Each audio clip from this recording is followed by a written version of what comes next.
নমস্কার, শুভ বিজয়া। আমার গল্প বলবো বলে পরিবারের বয়োজ্যেষ্ঠ সদস্যরা আমার বিজয়ার প্রণাম নেবেন এবং সমবয়সী ও ছোট সদস্যরা আমার অনেক অনেক ভালোবাসা নেবে।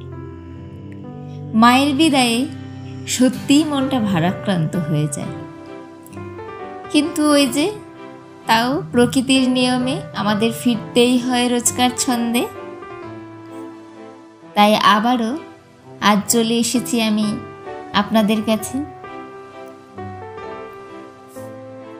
শিকড়, সত্যি শিকড়কে কখনো ভোলা যায় না। শুধু ভোলা যায় না নয়, জানেন তো, শিকড়কে কখনো ভুলতেও নেই। শিকড়ের টান থেকেও যায় এবং থাকাটাও উচিত। এইরকমই একটা ছোট গল্প আজ আপনাদের শোনাব। চলুন সরাসরি গল্পে যাওয়া যাক। আজ শুনবেন সুলেখক পার্থপ্রতিম সান্যালের লেখা ছোট গল্প অদৃশ্য শিকড়। আচ্ছা মাস্টার মশাই, আপনি যে বলছেন অনেক দূরে চলে যাবেন, তা যেখানে যাবেন সেটা কি মাদ্রাজের থেকেও দূরে? জানেন, মাদ্রাজে আমার কাকা থাকেন। মাদ্রাজ অনেক দূরে। দুপুরে ট্রেনে চড়লে পরের দিন রাতে পৌঁছায়। সে ট্রেন সব স্টেশনে থামে না আর ভীষণ জোরে চলে। রানী ওর মাস্টার মশাইকে বলেছিল একদিন পড়ার সময়, রীতিমতো মাস্টার সুলভ ভঙ্গিতে, অভিজিৎ তার ছাত্রীকে মানে রানীকে বলেছিল, তোমাদের বাড়ির বাগানে এমন একটা গাছ পুঁতব যার শিকড় খুব লম্বা হবে। সেটা টালিগঞ্জের কলা বাগানে পুঁতলে সোজা মাটির ভিতর অনেক অনেক ভিতরে গিয়ে পৃথিবীর অন্য দিকের মাটি ফুটো করে যদি বেরোয়, তাহলে সেই দেশে আমি যাচ্ছি। অভির জবাবে রানীর চোখ দুটো ছানা বড়া। কি বলছেন? সেই শিকড়টা মাটির অন্যদিকে দেখা যাবে? আমার মনে হয় সেটা অদৃশ্য হয়ে যাবে। তা সে কোন দেশ?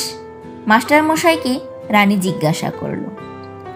অভির জবাব, USA। আর আমি এখানেই যাব, তার নাম সিনসিনাটি। এইভাবেই অভি বুঝিয়েছিল তার ছাত্রী রানীকে USA আর ভারতবর্ষের ভৌগোলিক দূরত্ব। রানীটা এত বোকা ছিল যে হুগলি নদী কলকাতার উত্তর দক্ষিণ পূর্ব না পশ্চিম কোন দিকে তাও বলতে পারত না। এই রকম ছাত্রী যে ক্লাস 7-এ 2 বছর আটকে থাকবে, তাতে অবাক হওয়ার কিছু নেই। রানীর স্কুলে 2 বছর এক ক্লাসে আটকালে পরের বছর রাখা হয় না, কিন্তু রানীর বাবা যেহেতু রাজ্য সরকারের শিক্ষা দপ্তরের সেক্রেটারি, তাই স্কুল কর্তৃপক্ষ নিমরাজি হয়েও রানীকে 3য় বছর 7-এ পড়ার সুযোগ দিয়েছিলেন। রানীর মা যথারীতি স্কুলের মিস থেকে দারোয়ান পর্যন্ত সবাইকেই রানীর এই রেজাল্টের জন্য দায়ী করেছেন, শুধু নিজের মেয়েকে ছাড়া। সত্যি তো, মেয়ের আর কি দোষ? মেয়ে হিন্দি ছবি দেখতে ভালোবাসে, ছুটির দিনে বাড়িতে পেনড্রাইভ চালিয়ে নতুন হিন্দি গানগুলোর সঙ্গে আয়নার সামনে ঘন্টার পর ঘন্টা নাচে। এইভাবে রানীর মা যখন সবাইকে দোষারোপ করছেন, তখন একদিন রানীর বাবা অফিস থেকে ফিরে রানীকে বলল, কাল থেকে তুমি অভির কাছে পড়বে।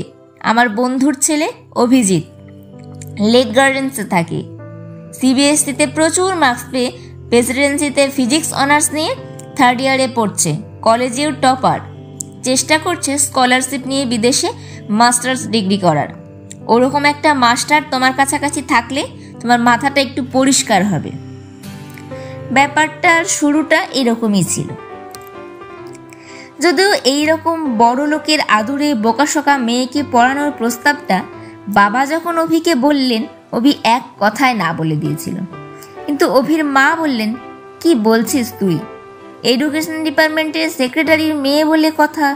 তোর বাবা কর্পোরেশন স্কুলের অঙ্কের মাস্টার। যদি তোর বাবাকে মিথ্যে অজুহাতে চাকরি থেকে বসিয়ে দেয়, তখন আমরা যাব কোথায়?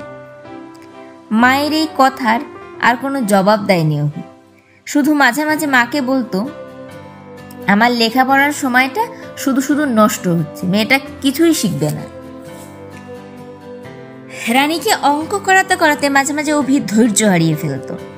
সামান্য a+b² অঙ্ক 10 বার বোঝানোর আর করানোর পরেও রানী একটাও অঙ্ক নিজে নিজে অভির সামনে করতে পারত না। তার উপর এত দুষ্টু ছিল রানী, অভিকে বলতো, মাস্টার মশাই আপনি হাম আপকে হ্যায় কোন দেখেছেন? অভি বকলেও কোনো প্রতিক্রিয়া হতো না। যাই হোক, সেবার অভির বকুনিতে বা চাপে 7 থেকে 8-এ প্রমোশন পাওয়ার পরে একদিন পড়ানোর সময় অভিকে রানী বলল, মাস্টার মশাই আমার বন্ধুরা আমি পাশ করেছি শুনে অবাক হয়ে গেছে, বলছে তুই কখনোই এরকম মাস্টার মশাইকে ছাড়িস না। এইভাবে ঘড়ির কাঁটা ঘোরার সঙ্গে সঙ্গে 2 বছর চলে গেল। অভি স্কলারশিপ নিয়ে ইউএসএ যাবার সুযোগ আসলো। রানীর বাবা অভিকে বললেন, এত বুদ্ধিমান ছেলে, ওকে আইএএস পরীক্ষায় বসতে বলুন, দেশে বড় সরকারি চাকরি পাবে, বিদেশে গিয়ে কি করবে। কিন্তু কিছুটা অভির জেদে, কিছুটা অভির মায়ের ইচ্ছে, রানীর বাবার প্রস্তাব টিকল না। তারপর এসে গেল সেই দিন। অভি দমদম থেকে মুম্বাই, মুম্বাই থেকে KLM-এর প্লেনে পৌঁছালো আমস্টারডাম, তারপর ওখান থেকে KLM-এ কানেক্টিং ফ্লাইটে আটলান্টিক পেরিয়ে পৌঁছালো ডেট্রয়েট, ডেট্রয়েট থেকে ইউনাইটেড এয়ারলাইন্সের ফ্লাইটে সিনসিনাটি। ছোট্ট শহর, ওহাইও নদীর ধারে, অপূর্ব সুন্দর প্রাকৃতিক দৃশ্য, ছিমছাম পরিচ্ছন্ন ইউনিভার্সিটি। ভারতীয় ছাত্রছাত্রীর সংখ্যা কম। প্রথম বছরে 2 সেমিস্টারের টপার অভিজিৎ, আর সেই সময় জার্মান বান্ধবী গিজিলা এলো অভির কাছাকাছি। দুজনে সারা দিন কোয়ান্টাম থিওরি, অ্যাটমিক কনফিগারেশনের আলোচনায় ডুবে থাকতে থাকতে কখন যে একে অপরকে ভালোবেসে ফেললো তা ওরা আলাদা করে খেয়ালও করলো না। সে ভালোবাসা পরিণতি দিতেই ওরা বিবাহ সূত্রে আবদ্ধ হলো। অভি ডক্টরেট করার পর সিনসিনাটি ইউনিভার্সিটিতে লেকচারের পদ পেল। তার বছর 5-এর মধ্যেই ইউনিভার্সিটিতে নিউক্লিয়ার ফিজিক্সের হেড অব দ্য ডিপার্টমেন্টের পদে উন্নীত হলো। গিজিলাকে নিয়ে স্থায়ীভাবে সিনসিনাটিতে থেকে গেল অভি। ক্রমশ জীবনযাত্রার মান আরও উন্নত হলো ওদের। একটা বাগান লাগোয়া বাড়ি কিনে ফেললো ওরা। Quantum theory, optical emission, laser ray নিয়ে দুজনের অনেক এক্সপেরিমেন্টেও সফল হলেও জীবনের এক অন্যতম উত্তরণের পরীক্ষায়, স্বামী স্ত্রী থেকে বাবা মা হওয়ার পরীক্ষায় ওদের সাফল্য এলো না। গিজিলার মা হওয়ার সম্ভাবনা খুব কম বলেই ডাক্তাররা মত প্রকাশ করলেন। তাতে অভির বিজ্ঞানের নতুন আবিষ্কারের ইচ্ছেটা দমল না। সে তার কাজ নিয়েই রইল। গিজিলার প্রতি ভালোবাসাও তার কমল না। মায়া, মমতা, সাহচর্যে সে চেষ্টা করে যেতে লাগলো। শূন্যতার বোধ যেন গিজিলাকে স্পর্শ করতে না পারে। কিন্তু মা বাবার মনের কষ্ট অভিকে মাঝে মাঝে আঘাত দিত। তাই কিছুটা মায়ের চাপেই গিজিলাকে নিয়ে অভি প্রায় বছর 10 পরে টালিগঞ্জের কলাবাগানের বাড়িতে এলো। মায়ের দৃঢ় বিশ্বাস, একজন বিখ্যাত সন্ন্যাসীর ওষুধে অভি বাবা হতে পারবে। কলাবাগানে অভিদের 7 ফুট বাই 7 ফুটের 2 ঘর আর সরু রান্নাঘর দেখে গিজিলা অবাক। অভি, তোমার বাবা মা কি করে এতদিন এই ছোট্ট আলো বাতাসীন ঘরে বেঁচে আছে? তারা কি করে বুঝবে যে পৃথিবীতে আলো বাতাসের কোনো অভাব নেই? সত্যি কথা বলতে গিজিলার এইসব প্রশ্নে অভি বেশ বিব্রত বোধ করছিল। শুধু বলেছিল, আমাদের কলা বাগানের লোকেদের মানসিকতার সঙ্গে জার্মান সেনাবাহিনীর টেনাসিটির একটা মিল আছে। এইসব কথাবার্তা চলাকালীন হঠাৎ পাড়ায় চেঁচামেচি।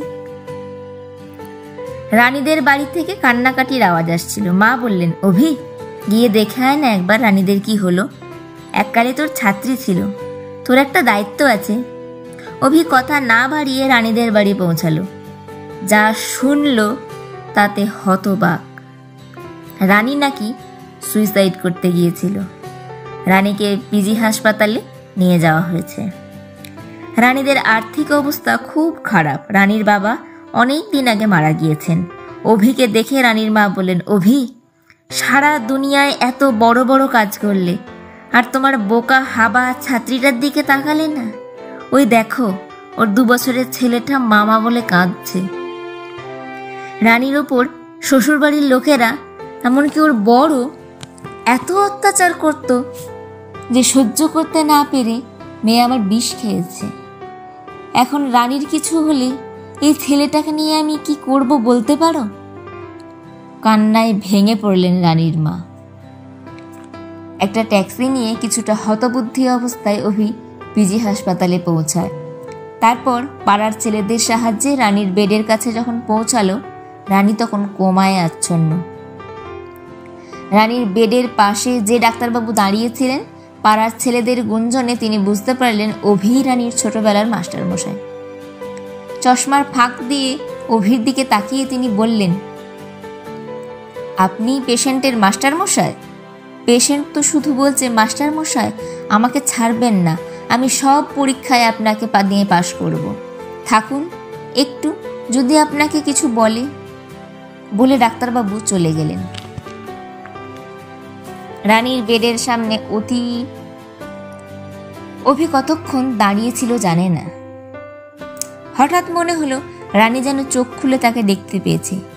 তখনই তার হাতটা চেপে ধরে বলল, মাস্টারমশাই আর পারছি না, আপনি আমার 2 বছরের ছেলেটার দায়িত্ব নিন, ওকে আপনার মতো করে তৈরি করে দিন। শ্বশুর শাশুড়ির অত্যাচারে বিষ খেয়েছি, কোনোদিন কিছু চাইনি আপনার কাছে, শুধু আজ কথা দিন যে আমার ছেলেকে আপনি লেখাপড়া শিখিয়ে মানুষ করবেন, নাহলে আমি মরেও শান্তি পাব না। মাস্টারমশাই। রানী মারা যাওয়ার পর রানীর শ্বশুর ছেলের 2য়বার বিয়ে দিলেন, আর বাপি অর্থাৎ রানীর ছেলের দত্তক নিয়ে অভি আর গিজিলা সিনসিনাটিতে ফিরে এসেছিল। সেও প্রায় 20 বছর হয়ে গেল। অভি এখনও ইউনিভার্সিটিতে পড়ায়, বাপিও ফিজিক্সে মাস্টার্স ডিগ্রি করছে। তবে তার নাম এখন আর বাপি নয়, গিজিলা তার নাম বদল করে রেখেছে জন। আজ রবিবার, সেপ্টেম্বরের মাঝামাঝি, পাতা ঝরার সময় শুরু হওয়ার আগে সকালের রোদে গার্ডেন চেয়ারে গিজিলা আর জন বসে চা খাচ্ছে। অভি বাগানের এক কোণে খুব লম্বা শিকড় সমেত একটা গাছ পোঁতার চেষ্টা করছে।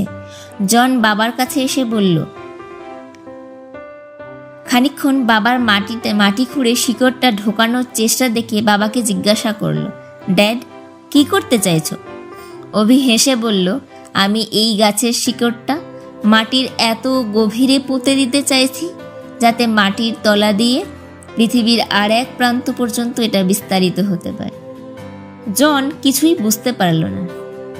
গিজিলা বলল, your dad wants to search a route. John এ কথায় আরও অবাক হয়ে গেল। শুধু অভি নিজের মনে মনে বলল, আমাদের শিকড়টা কি করে আবার ফিরে পাবো জানি না। গিজিলা কোনো কথা না বলে উঠে গিয়ে ড্রয়িং রুমের সাউন্ড সিস্টেমে অভির একটা প্রিয় গান চালিয়ে দিল, সার্থক জনম আমার জন্মেছি এই দেশে, সার্থক জনম মাগো তোমায় ভালোবেসে। অভি 25 বছরে গিজিলাকে একটা বাঙালি করে তুলেছিল, কিন্তু ও যে অভিকে এতটা বুঝেছে সেটা ভেবে ওর চোখটা ভিজে উঠল। তার মনে হলো এটা বোধহয় সেই অদৃশ্য শিকড়েরই প্রভাব। আজকের গল্পটি এখানেই সমাপ্ত করলাম।